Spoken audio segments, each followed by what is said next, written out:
I've grown up working around animals my entire life. Just prior to becoming a professional groomer full-time, I was working as a horse trainer over in eastern Kentucky and Tennessee. I liked the work very much, but I didn't like the area of the country I was living in. I didn't much care for Kentucky and Tennessee, and I had an opportunity to move over to this area of Virginia, West Virginia, Maryland, and my mother offered to train me to become a professional groomer, and I took the opportunity. My grooming instructor was actually my mother, who was a manager at the pet co I was working at, and she was a master groomer who's been grooming for more than 30 years. So when I trained to groom, I didn't train with Petco's grooming training course. I actually was just trained by my mother, who's a master groomer, who knew how to groom 10 times better than the training course that they offered. A very big part of this is how you handle it and what your expectations are.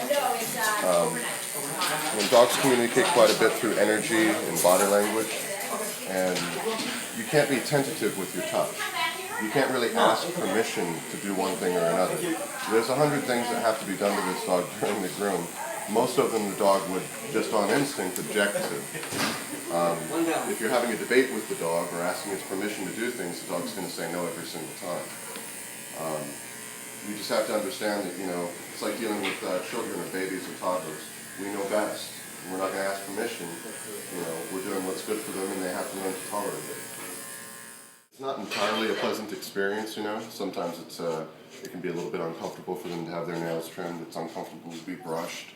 A lot of people don't do these things for these dogs at home, so they're not used to the experiences on a regular basis. Rather than use muzzles, what I do is I teach them not to bite. In addition to being a master dog groomer, I'm also a master dog trainer. And I find that if you simply teach them not to bite, they become better dogs. They'll be better for other groomers, better for their owners. And it's a safer experience for me. I had a dog with one ear come to me that I would take its hair and cut it an extra ear, or kind of replace the ear just with the hair.